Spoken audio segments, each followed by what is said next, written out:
고통과 고난을 당하는 것을 좋아하는 사람은 없습니다. 예, 고통과 고난을 당하는 것을 좋아하는 사람은 없습니다. 하지만 시련은 사람을 겸손하게 만들어 우리와 하나님과의 관계를 더욱 깊게 해줍니다. 했어요. 여러분 이런 경험 있으신가요? 고난을 통해서 신앙이 회복되고 고난을 통해서 하나님께 더 나가고 고난을 통해서 신앙이 더 이렇게 강화된 그런 경험 있으신가요? 반드시 있어야 되죠. 예, 이거 반드시 있어야 되는 것입니다. 우리가 아침마다 말씀 묵상을 통해 요즘 살펴보는 부분이 그 북이스라엘의 아합 왕의 그 모습을 보는데요. 아합 왕은 자꾸 하나님을 대적합니다. 그래서 이제 징계를 받기도 하고 경고를 받기도 해요. 그때마다 회개를 가장한 이제 후회를 하죠. 그때 하나님께서 징계를 유보시켜 주시고요, 집행유예를 주셔요. 그런데 이 사람 끝까지 돌이키진 않아요. 결국 그 하나님의 공의의 심판을 받게 되는 것을 우리 이제 또 살펴보게 될 것입니다. 이렇듯 고난을 통해서 우리는 후회가 아니라 진정한 회개를 하고 또 하나님께로 돌이키는 것, 이것이 택자들, 성도의 삶이다라고 할 수 있을 것입니다. 자, 1번 이제 제가 읽겠습니다. 때때로 닥쳐오는 슬픔과 역경은 우리를 위해 좋은 것입니다 라고 저자는 말해요. 고통과 슬픔, 역경이 우리에게 좋은 것이다. 왜냐하면 슬픔과 역경을 당하면 사람들은 자신이 세상의 유배자라는 것을 깨닫고, 자, 유배자는 뭐예요? 유배 떠난 사람, 그 자기 본향이 아니고 이제 세상이 우리의 유배지다라는 것이죠. 그것을 깨닫고 세상적인 일에 소망을 두지 않기 때문입니다 했어요. 자, 우리가 하나님을 전적으로 찾지 못하는 이유가 뭔지 아십니까? 하나님께 은혜를 받지 못하는 이유는 뭐냐면요, 우리의 마음이 세상에 가 있어서 그래요. 딱 하나입니다. 사실은 마음이 사실은 세상에 가 있는 거예요. 두 주인을 섬길 수 없는데 이 세상 것을 우리가 추구하고 있는 마음이 분명히 있어요. 그러면 이제 하나님의 은혜는 없어져요. 둘 중 하나를 선택해야 되는데 우리가 이 세상이 유배지라는 생각을 못해요. 그러나 고난을 받으면 이제 이 마음이 바뀌어요. 이 세상, 내가 추구했던 이 세상, 예를 들어서 내 꿈이 있고 야망이 있고 계획이 있었어요. 이렇게 살아야지 야심찬 마음이 있었어요. 그럼 어떻게 되겠습니까? 신앙이 떨어져요. 왜냐하면 세상의 마음이 있는 거잖아요. 먼저 그의 나라와 의를 구하라 그랬는데 먼저 세상 것을 구하고 있는 마음이 있으면 신앙은 떨어져요. 그런데 만약에 고난과 시련과 역경이 왔어요.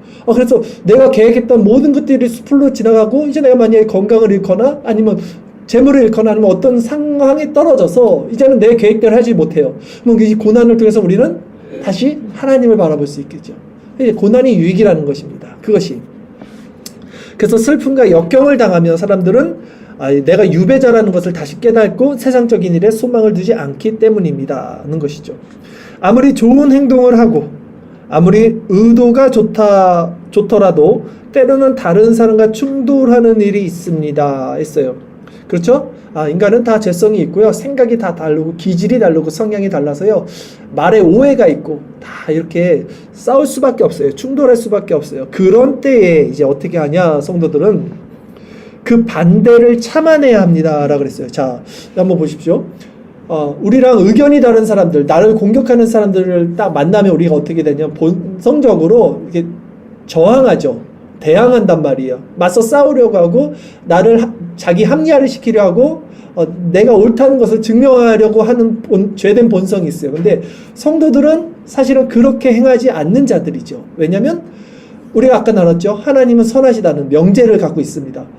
그 사람이 나에게 행동하는 것도 하나님의 주권적 섭리 안에 있는 것이고 하나님의 뜻을 먼저 구할 것이고, 그 사람이 나에게 어떤 행동을 하더라도 심판자는 하나님이고 재판장이 하나님이면 잠잠히 하나님의 그 뜻을 기다리고 기도하고 인내하면서 그 상황을 정리하고 객관적으로 바라볼 수 있는 눈이 또 성도들에게는 있어야 되는 것이죠. 그렇기 때문에 마음을 잘 다스려야 합니다. 이 부분 참 어렵죠. 우리의 죄성이 자꾸 나를 대적하는 사람에서 갑자기 훅훅 튀어나와요. 그러나 토마스 아켄피스는 분명히 말합니다.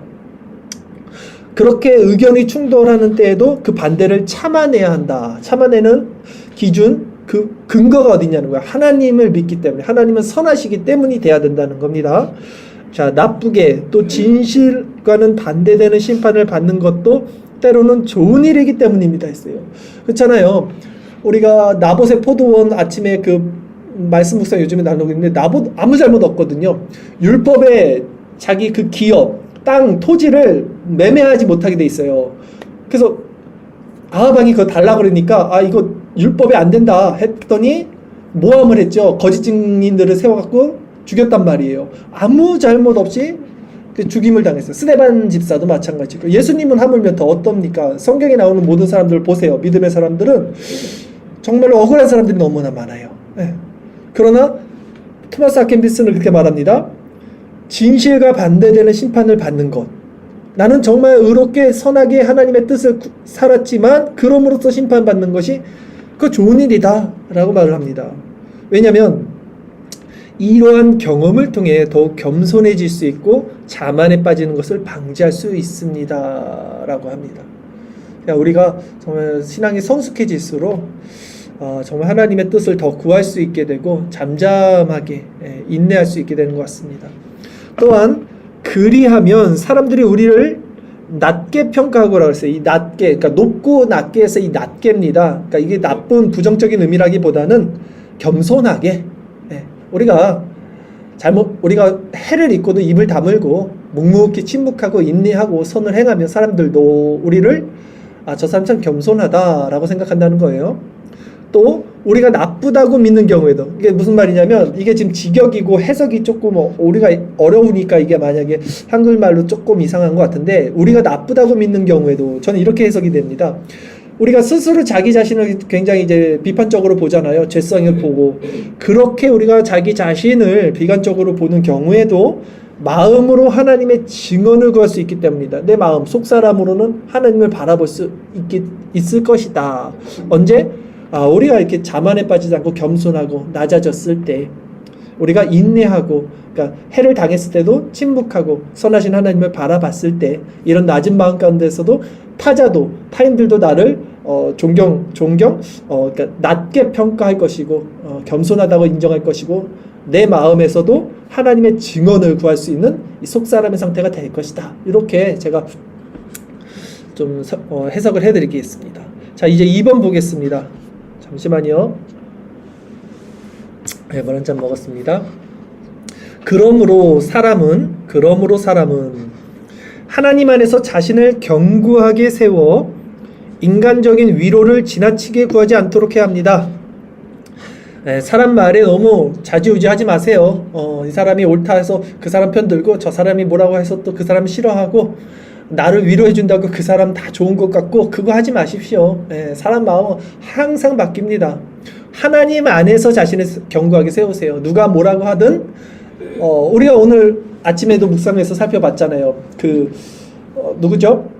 북이스라엘의 400명의 선지자들이 다 거짓 선지자였어요. 시드기야를 위시한 모든 선지자들이 거짓 선지자인데, 미가야라는 선지자 한 명이 올바른 선지자란 말이에요. 근데 아합이 그 사람을 안 불러요. 왜?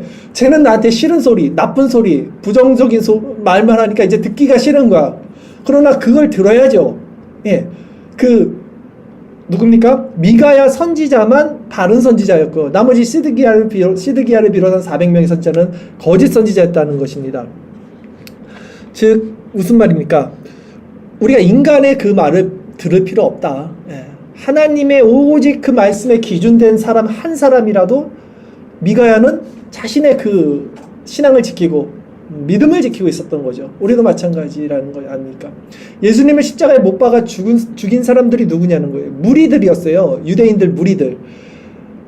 본디오 빌라도에게 잡아 죽여라, 바라바를 내달라라고 그랬단 말이에요. 그러니까 빌라도가 무리들의 말을 그냥 귀찮다, 폭동이 일어나면 안 되니까, 그래서 예수님을 십자가에 죽여라 했단 말이죠. 그러니까 다수 무리들, 400명의 선지자, 모든 사람들이 그거 아니다라고 말해도 우리의 기준은 오직 말씀이라는 거예요. 한 사람, 오직 그 말씀, 미가야 선지자처럼. 그러기에 제가 지금 무슨 말 하는 거예요? 사람들 위로받지 마라. 사람들을 지나치게 구하지 마라. 사람들에게 지나치게 좌지우지하지 마라. 사람들 말에. 이 얘기입니다.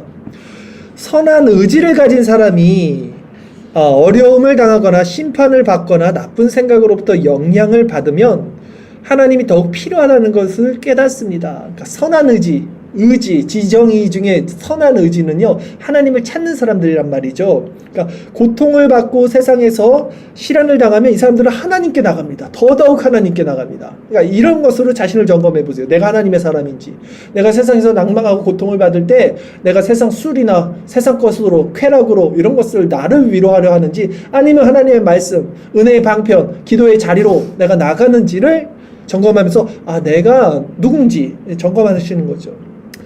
하나님이 아니면 아무것도 붙잡을 수 없기 때문입니다. 이들은 하나님이 아니면 아무것도 붙잡을 수 없는 사람. 예수님의 사람들은 그런 겁니다. 예수님이 그러잖아요. 나를 떠나서 너희가 아무것도 할 수 없다.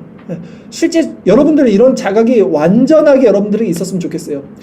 그러니까 예수님을 떠나 있는 상태, 내 존재 자체가 아무것도 할 수 없다는 자각이 있으면 여러분들 얼마나 행복할까요?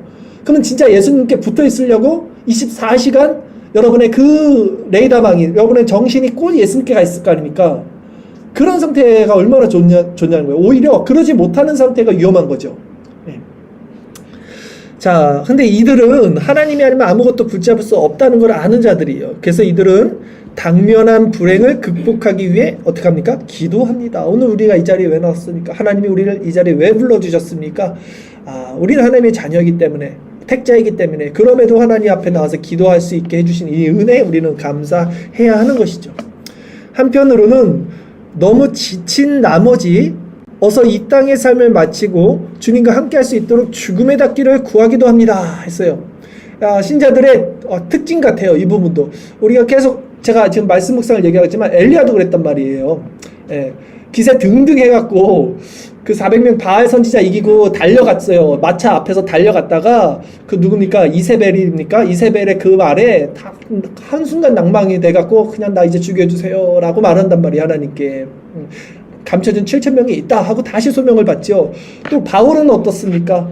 바울도 나는 날마다 죽노라. 나 이제 죽는 게 사실은 편해. 나 하나님께 가는 게 좋아. 너네들 때문에 있는 거다. 이런 말을 하잖아요. 우리가 수요일마다 살펴보고 있는 데이비드 브레이너는 어때요? 그 사람도 똑같은 고백을 하고 있거든요. 이 땅에서 소망이 점점 사라지고 하나님 나라 빨리 가고 싶다는 고백을 진짜 그 사람 일기에 하고 있단 말이죠. 이렇듯 신자는 사실은 죄와의 싸움이 너무나 힘들고 고통스럽기 때문에 그 나라를 구하기도 합니다. 그런데 중요한 것은 우리는 부르심을 받은 자들이잖아요. 부르심은 소명이란 말이에요. 소명이 부르심이란 뜻이잖아요. 그러니까 소명을 이루기 전에, 그 부르심의 뜻을 이루기 전에, 그 소명이 사명이라고 우리가 말할 수 있겠죠. 사명을 다 하기 전에는 우리는 갈 수 없어요. 하나님 나라에. 하나님의 사람들은 다 그 부르심의 뜻대로 자기에게 주어진 사명을 완수해야지 하나님께 갑니다. 그러니까 여러분들도 내 사명이 무엇인지, 그리고 내 부르심, 이 소명이 무엇인지를 정확히 알고 그것에 올인하고 전진하고 그걸 향해서 나가셔야 돼요. 이제는 우리 삶이 언제까지 어린아이의 삶이 아니잖아요. 언제까지 청년의 삶이 아니지 않습니까? 자, 마지막으로 읽겠습니다. 그리고 마침내 세상에서는 걱정에서 완전히 자유로울 수 없으며 온전한 평화도 존재하지 않는다는 것을 깨닫습니까? 했어요. 자, 이 우리의 죄된 부패성, 그 안에서 자유로울 수 없지만 다시 한번 말씀드립니다. 사람은 왜 사는가? 사람은 소명으로 삽니다. 적어도 부르심을 받은 자들은 소명으로 사는 자들이라는 거죠. 그렇다면 우리의 소명이 무엇인가? 우리를 부르신 목적이 무엇인가? 하나님께서 그리스도 안에서 우리를 택하시고 부르신 이유가 무엇인가? 그 사명을 여러분들이 이 밤에도 깨닫고 내가 그냥 사는 게 아니라 오늘 하루도 그냥 내가 먹고 자고 놀고 나의 유익을 위해서 사는 것이 아니라 정말 그 사명을 위해서 표대를 향해서 이 한시적인 우리 생명 이제 꺼져갑니다. 점점 그 달려가는 삶을 살아야 된다. 대장부처럼 허리를 동이고 굳건하게 일어서서 당당하게 우리에게 남은 삶을 그렇게 하나님께 나아가는 저와 여러분 되기를 바라겠습니다.